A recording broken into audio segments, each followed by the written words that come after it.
श्री महाप्रज्ञ गुरवे नमः। जिसके सांसों में रहता है शाश्वत शांति का स्पंदन, उस महाप्रज्ञ को वंदन, उस महाप्रज्ञ को वंदन। सत्य अहिंसा अनेकांत को अर्पित जिसका तन मन, उस महाप्रज्ञ को वंदन, उस महाप्रज्ञ को वंदन। जिसके सांसों में रहता है शाश्वत शांति का स्पंदन, उस महाप्रज्ञ को वंदन, उस महाप्रज्ञ को वंदन।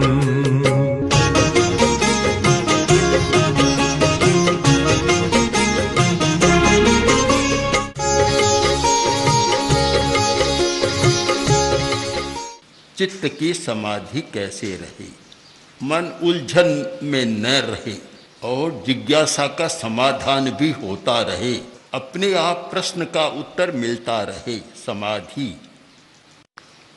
समाधि का एक प्रकार है आत्मशोध। आत्मशोधन के बिना समाधि संभव नहीं है। बहुत विचित्र बात है कि प्रवृत्तियां बहुत चल रही हैं, कर्म बहुत हो रहा है। पूरे हिंदुस्तान की समीक्षा करें तो इतनी प्रवृत्तियां हैं, यदि सारी प्रवृत्तियों का संकलन किया जाए तो एक इंसाइक्लोपीडिया बन सकता है, शायद 2 बन जाए, कई विश्वकोश बन सकते। इतनी प्रवृत्तियां, एक एक गांव और नगर में सैकड़ों प्रवृत्तियां चल रही है और छोटी मोटी 20, 30, 50 संस्थाएं चल रही है। बड़े नगरों में सैकड़ों में चली जाएगी। फिर भी जो परिणाम आना चाहिए वह नहीं आ रहा। इसका कारण क्या? हम कारण की मीमांसा करें और खोज करें तो पता चलेगा कि प्रवृत्ति को तो पकड़ा है, कर्म को पकड़ा है, किंतु साथ में आत्मशोधन को छोड़ दिया। लोग गीता का उदाहरण सामने रखते हैं कि कर्म करो, एक बात को तो ले लेते हैं किंतु गीता की उस बात को छोड़ देते हैं कि विगत स्पृह होकर कर्म करो। इस बात को भुला देते हैं। स्पृहा है तो फिर कर्म अच्छा कैसे होगा?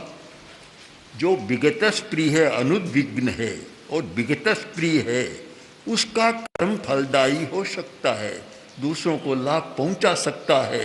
पहले ही मन में एक स्पृहा को पाल रहा है कि मैं अमुक बन जाऊं, अमुक बन जाऊं, अमुक बन जाऊं, और फिर कर्म कर रहा है, सेवा भी कर रहा है, तो वह सेवा का मूल्य तो कम हो गया और मूल्य सामने है बनने का कि मैं अमुक बन जाऊं।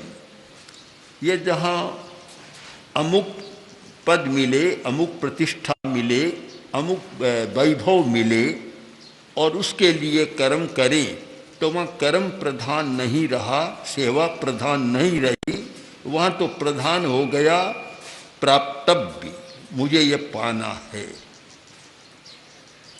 10वीं कालिक सूत्र में समाधि की चर्चा करते हुए बताया गया, नो ये लोगठयाए तव मैठी जा। तपस्या बहुत अच्छी है पर ये भौतिक आकांक्षाओं के साथ तप मत करो। जब तुम्हारे मन में भौतिक आकांक्षा है तो फिर तप का मूल्य और कम हो गया। मत करो। नो परलोगठयाए, और मैं मरने के बाद अगले जन्म में स्वर्ग में जाऊं, देवता बनूं और उसके आगे फिर मनुष्य लोक में आऊं तो बड़ा धनशाली बनूं, शासक बनूं, राजा बनूं, आदि आदि, उसके लिए तप करते हो, यह भी सही नहीं है। नो कितनी बन्न सद्द शिलोगठयाए, मेरी प्रशंसा हो, यश बढ़े, श्लाघा हो, इस उद्देश्य से भी तप मत करो। और तप के लिए रखा एक प्राचीन पद्धति थी कि उपवास, बेलार, तेला, 3 दिन का उपवास, उससे ज़्यादा तप करे, उसे किसी को बताना नहीं चाहिए कि तपस्या कर रहा। गोपनीय बात थी ये, तो बता नहीं सकता। क्यों कि बताने पर फिर प्रशंसा का भाव आएगा और उसके बीच में पता नहीं क्या क्या भी हो सकता है, छलना का प्रसंग भी आ सकता है। तो श्लाघा के लिए तप मत करो, और नियम रहा कि बड़ी तपस्या का प्रकाशन भी मत करो। बस स्वयं करने वाला जाने या गुरु जाने, इसके सिवाय दूसरों को बताना भी नहीं चाहिए कि कोई बड़ी तपस्या कर रहा है। आजकल तो आयोजन भी करते हैं कि बड़ी तपस्या इसलिए आयोजन कर देते हैं, किंतु वह कोई सही मार्ग नहीं है। बस इतना है कि पारना हुआ तब पता चला कि इतना तप किया था। आयोजन कोई बात करे तो बात की बात है, तपस्या के चलते हुए आयोजन करना ये तो कोई अच्छी बात भी नहीं है। इसलिए प्रशंसा के लिए भी तप मत करो। तब क्यों करें फिर कि नन्नथ निज्जरठयाये, केवल आत्मशोधन के लिए तप करो। इस सूत्र की आज बहुत आवश्यक। आत्मशोधन, जो व्यक्ति तप के द्वारा आत्मशोधन करता है, तप का मतलब कोरा उपवास नहीं है। स्वाध्याय, ध्यान, उपवास आदि आदि सारे जो तप हैं 12 प्रकार बतलाए गए हैं, तप करता है केवल आत्मशोधन के लिए। और जिसका आत्मशोधन हो रहा है या हो गया है, वह व्यक्ति सेवा के कार्य में प्रवृत्त होता है, तो एक अच्छी बात है। उससे लाभ होगा, स्वयं का भी लाभ होगा, समाज को भी लाभ मिलेगा। और बिना आत्मशोधन के आज सेवा के नाम पर भी कितनी छलनाएं चलती है। गौशाला के लिए पैसे की मांग, और गायों का पता ही नहीं लगता, किसी साला में चला जाता है, पता नहीं चलता। कि जैन मुनियों की सेवा के लिए भी चंदा इकट्ठा किया जा रहा है, पता नहीं जैन मुनि कौन है, कुछ पता ही नहीं उसको। यानी कर्म में छलनाएं बहुत है। हर काम को देखो, आज जो है भाई अनैतिक व्यवहार बहुत हो रहा है, अनैतिकता चल रही है, अप्रामाणिकता चल रही है, हर कार्य में अनैतिकता, चाहे बाजार हो, चाहे राज्य कर्मचारी का स्थान हो, चाहे और बड़े बड़े स्थान हो, बड़े उद्योग हो, और यहाँ तक कि धर्म का भी हो, सर्वत्र अनैतिकता का स्वर सुनने को मिलता है। इसका कारण क्या? आत्मशोधन के बिना जो भी कार्य किया जाता है, जहाँ आत्मशोधन की भावना नहीं होती और कोरी प्रवृत्ति है, वहाँ अनैतिकता न हो तो आश्चर्य हो, उसमें कोई आश्चर्य नहीं करना चाहिए। बस तो उसका परिणाम है कि जहाँ आत्मशोधन नहीं है और कर्म करेगा, उसके पीछे तो स्पृहा आकांक्षा बोलेगी। जहाँ स्पृहा और आकांक्षा है, वहाँ अनैतिकता का होना अनिवार्य मान लेना चाहिए, छोड़ नहीं सकते उसको। आत्मशोधन बहुत बड़ी बात है। कार्य करने वाले व्यक्ति को, जो कार्य करता है या जो सेवा करता है, उसे पहले तपस्या करनी चाहिए। वर्ष 2 वर्ष 4 वर्ष तपस्या करे और फिर कार्य में प्रवृत्त हो, तो शायद अच्छा काम कर सकता है, अच्छी सेवा कर सकता है। और सीधा ही उतर आता है, अच्छा नहीं होता। बड़े बड़े पदों पर जाने वाले लोग हैं, चाहे सरकारी पद हो चाहे दूसरे हो, तपस्या करके जाएं तो शायद ये अनैतिकता वाली बात नहीं आएगी, घर भरने वाली बात नहीं आएगी, फिर भाई भतीजा वाली बात नहीं आएगी। बिना तपस्या किए सीधे ही चले जाते हैं, तो फिर उनको तो जो करना है वे करेंगे, क्योंकि उनका शोधन तो हुआ नहीं है। अनैतिकता की जो वृत्ति है कि मैं अपने अधिकार से ज़्यादा नहीं लूँगा, जो दूसरे का हिस्सा है वह मैं नहीं लूँगा, किसी को हड़पूंगा नहीं, इतना जिसका आत्मशोधन हो गया, वह व्यक्ति कोई अनुचित काम नहीं करेगा, कोई अनैतिक काम नहीं करेगा। किंतु जिसका आत्मशोधन नहीं है, वह तो ये न के न प्रकारेण जैसे तैसे कुछ मिल जाए, किसका हिस्सा है इसकी कोई चिंता नहीं। पशु का हिस्सा है तो पशु का हिस्सा भी खा जाते, आदमी का हिस्सा है तो आदमी का भी खा जाते, गरीबों का हिस्सा है तो वह भी खा जाते हैं। तो बहुत लोगों ने कहा हम गरीबों के लिए करते तो हैं, सरकारी अधिकारियों ने कहा कि हम गरीबों के लिए करते तो है, पर हमारी कठिनाई यह है कि वहाँ तक पहुँचता नहीं, बीच में ही गल जाता है, पैसा भी गलता है, सब कुछ गल जाता है, हजम हो जाता है। आकाश खा जाता होगा शायद, या तो आकाश खा जाता है या हवा खा जाती है, और तो कौन है खाने वाला बीच में? बीच में ही समाप्त हो जाता है। अब बीच में कहाँ जाता है? कहाँ जाता है? आत्मशोधन के बिना की जाने वाली प्रवृत्ति सब कुछ खा जाती है, स्वाहा, अग्नि की तरह सबको स्वाहा कर देती है। कोई भी वर्ज्य नहीं है। एक शब्द है वर्ज, प्राकृत का शब्द है वज्य, वज्ज। इसके दो रूप होते हैं, अवज्य है, अवध्य, और एक वर्ज, वर्ज। वज्य का वर्ज यानी वर्जनीय है। जिस व्यक्ति ने आत्मशोधन का कार्य नहीं किया उसके लिए वर्ज्य कुछ होता ही नहीं, सब कुछ करणीय होता है, वर्ज्य नाम की, वर्जना नाम की कोई चीज़ नहीं होती। इसलिए बहुत जरूरी है कि कोई भी व्यक्ति कार्य में प्रवृत्त हो, चाहे सेवा का कार्य, चाहे सामाजिक कार्य, चाहे व्यापार आदि कोई भी कार्य, उससे पहले उससे एक निश्चित समय तक आत्मशोधन का तप करना चाहिए, आत्मशोधन के लिए तप करना चाहिए। और इतना आत्मशोधन अवश्य कर लेना चाहिए कि जिससे वह किसी के साथ क्रूर व्यवहार न कर सके, किसी का शोषण न करे, किसी के हक का न छीने और किसी को सताए नहीं। इतना आत्मशोधन हो जाए तो उस व्यक्ति को कार्य क्षेत्र में उतरने का अधिकार प्राप्त होता है। जो यह नहीं करता उसको कार्य क्षेत्र में जाने का अधिकार तो नहीं है, अनधिकार चेष्टा होती है, और जहाँ अनधिकार होता है वहाँ सब कुछ गलत काम हो सकता है।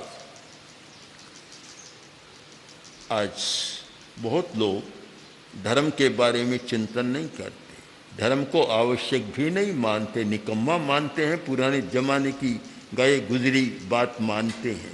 कोई बात नहीं, कोई कठिनाई नहीं है, कुछ भी माने, पर आत्मशोधन कार्य के लिए करूं इतना मान ले तो धर्म की बात अपने आप आ जाएगी। और यह अनुभव करें कि आत्मशोधन के बिना आज समाज में कितनी समस्याएं बढ़ रही है। एक भाई आया जो मुस्लिम समाज का था, अच्छा एक चिंतनशील व्यक्ति था, बोला कि मेरी एक समस्या है, एकांत में बताऊंगा। हम लोग एकांत में बैठे, बोले क्या समस्या है? कि मेरी समस्या यह है कि मैंने एक भाई को सहयोग देने के लिए अपना पार्टनर बनाया, मेरी जो फैक्ट्री है उसमें हिस्सेदार बनाया और उस पर विश्वास किया। आज वह फैक्ट्री का मालिक बन बैठा और मुझे निकाल रहा। ऐसी घटनाएं भी काफ़ी सुनी कि मैंने सब किया था, आज मेरे साथ वह धोखा दे रहा है, धोखा कर रहा है। अनेक घटनाएं सुनी, मन थोड़ा द्रवित भी होता है कि ऐसा क्यों होता है, पर बाद में यह बात समझ में आ जाती है कि जो आदमी तप नहीं करता और तप भी आत्मशोधन के लिए नहीं करता और सीधा चला जाता है, वहाँ तो ऐसा होना स्वाभाविक है। कितना अच्छा हो कि तप के द्वारा आत्मशोधन भी एक कसौटी बन जाए। आज कसौटियाँ है कि कोई भी व्यक्ति किसी सर्विस में जाएगा तो उसके लिए कसौटियाँ है, कहाँ तक पढ़ा है, क्वालिफिकेशन से क्या योग्यता है, क्या अर्हता है, कहाँ शिक्षा पाई है, आदि आदि कसौटियाँ है।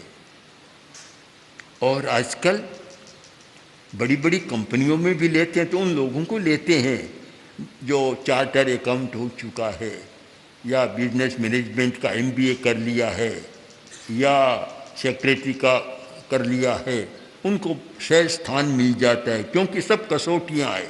हर किसी को भर्ती नहीं करते बड़ी कंपनी और हर किसी को बैठा दे तो काम ही नहीं चल सकता। बुढ़िया बैठ गई थी सीट पर, ड्राइवर गया हुआ था, आकर बैठ गई और जब ड्राइवर आया, माँ जी हट जाओ थोड़ा, क्यों? कि बस को चलाना है। कि ये कहाँ का नियम है? इसमें तो लिखा है जो भी खाली सीटों बैठ सकते हैं, खाली सीट पड़ी में बैठ गई, मुझे नहीं हटा सकते। तो अब बस तुम चलाओ। अब बस कैसे चलाए? स्थान तो रोक लिया, पर चलाए कैसे? जो जिसमें योग्यता नहीं, अर्हता नहीं, और उस स्थान पर बैठ जाए, उस काम को कैसे चलाए?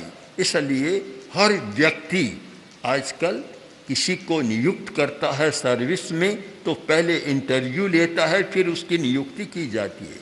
बिना इंटरव्यू के नहीं होता। किंतु यह सेवा का क्षेत्र, धर्म का क्षेत्र ऐसा है कि किसी का इंटरव्यू होता ही नहीं, कभी नहीं होता। हर किसी काम को लगा दिया जाता है। मेरे पास भी प्राय होता ही रहता है, लोग कुछ हमारे मुनि भी, कुछ श्रावक भी, दूसरे लोग भी कहते रहते हैं कि ये अच्छा काम करने वाले इसको काम में लगाया जाए। मैं इस दृष्टि से प्राय देखता हूँ कि किस व्यक्ति का कितना आत्मशोधन है, किसने तपस्या के द्वारा अपना आत्मशोधन किया है। जिसने आत्मशोधन किया है वह तो गड़बड़ नहीं करेगा, और जिसने आत्मशोधन नहीं किया और बड़ा काम हाथ में आ गया तो फिर घोटाले, महाघोटाले के बिना बचा नहीं जा सकता। तो केवल पढ़ाई मत देखो, केवल शिक्षा मत देखो, वो सेवा के काम में, धर्म के काम में, संस्थाओं के काम में तो वह गौण पक्ष रहे। पहला पक्ष यह रहे कि इस व्यक्ति की साधना कैसी है, इसने कहाँ तक अपना संयम किया है, कितना अर्थ का संयम किया है। अर्थ का संयम कि बड़ी राशि हाथ में आने पर भी ललचाएगा नहीं, मन नहीं ललचाएगा। बहुत कठिन बात मानता हूँ, बहुत कठिन बात। मैं मानता हूँ कि अनेक समस्याएं हैं, आत्मा की समस्याएं भी अनेक हैं। क्रोध की समस्या है, अहंकार की समस्या है, काम वासना की समस्या है, आदि आदि अनेक समस्याएं हैं। पर मुझे लगता है कि हम समीक्षा करें तो पता चलेगा कि शायद लोभ जैसी भयंकर समस्या कोई दूसरी नहीं। इतना लोभ है कि जहाँ धन का प्रश्न आया, आदमी ऐसा फिसल जाता है कि कुछ पता नहीं चलता। धार्मिक लोगों को तो और गहराई में जाना चाहिए, पहले आत्मा के बारे में भी जानना चाहिए। आत्मा क्या है, बहुत जरूरी है जानना। और जब तक आत्मा के बारे में जानकारी नहीं होती, आत्मज्ञान नहीं होता, तो फिर वह तपस्या भी नहीं हो सकती और आत्मशोधन भी नहीं हो सकता। आत्मा के बारे में जानकारी बहुत जरूरी है। मानस सरोवर का हंस कभी चलता चलता जंगल में पहुंचा, एक पेड़ पर बैठा, आगे उल्लू बैठा था। उल्लुओं का वह क्षेत्र था। उल्लू ने पूछा कि तुम कौन हो? बोला कि मैं हंस हूं। तो यह क्यों आई? कि नहीं, मैं यहां नहीं आया, आगे जा रहा था, पर रास्ते में ही अंधेरा हो गया, सूर्यास्त हो गया, इसलिए यहां रुका हूं। क्या कहा? सूर्य क्या होता है? सूर्य? अरे सूर्य को नहीं जानते? सूरज जिसका सारी पृथ्वी पर प्रकाश होता है। बोला बिल्कुल झूठी बात है, आज तक मैंने देखा ही नहीं। मेरे क्षेत्र में आकर ऐसी झूठी बातें करते हो, मैं झूठ को कभी बर्दाश्त नहीं कर सकता। कितनी झूठी बात कर रहे हो कि सूरज और प्रकाश करता है, कहाँ है प्रकाश और कहाँ है सूरज? उसने कहा अरे कैसी बात कर रहे हो? अब भला सूरज को सिद्ध करने के लिए भी किसी प्रमाण की जरूरत है क्या? सूरज तो स्वयं सिद्ध है, प्रकाश तो स्वयं सिद्ध है। उसे सिद्ध करने के लिए कोई साक्षी देनी पड़ेगी, कोई तर्क देना पड़ेगा, कोई प्रमाण देना पड़ेगा? आवश्यक नहीं है। बोला सारी बातें तुम्हारी झूठी है, चलो मैं मेरे राजा के पास ले जाता हूँ, जहाँ हमारी एक परिषद होती है उल्लुओं की परिषद, वहाँ ले जाता हूँ, वहाँ तुम्हारा न्याय कराऊँ। चलो, उल्लू ने साथ ले लिया, हंस चला गया। उल्लुओं की परिषद जुड़ी हुई थी, 150 उल्लू बैठे थे। तो वह उल्लू बोला देखो आज एक अजीब पक्षी को लाया हूँ। ये कहता मेरा नाम है हंस, हंस को लाया हूँ।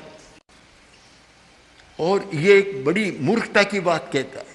क्या कि सूरज है, प्रकाश है। बोलो किसी ने देखा? एक आवाज है नहीं नहीं नहीं, बिल्कुल झूठी बात है, झूठी बात है।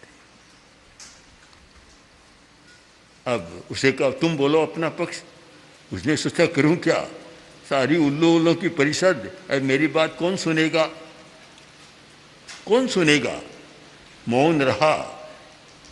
तब उल्लू बोला देखो मेरी परिषद में आते ही मौन हो गया। पहले बहुत बकवास करता था कि सूरज है, प्रकाश है, और इस परिषद में आते ही मौन हो गया, कुछ बोलता ही नहीं है। उल्लू बोले कि इतना झूठ बोलता है, इसको दंड दो और बहिष्कार कर दो इसका। बेचारा क्या करे, किसको समझाए, कौन सुने?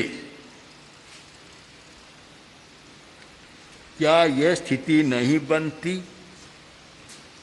कि जो आदमी आत्मा को नहीं जानता,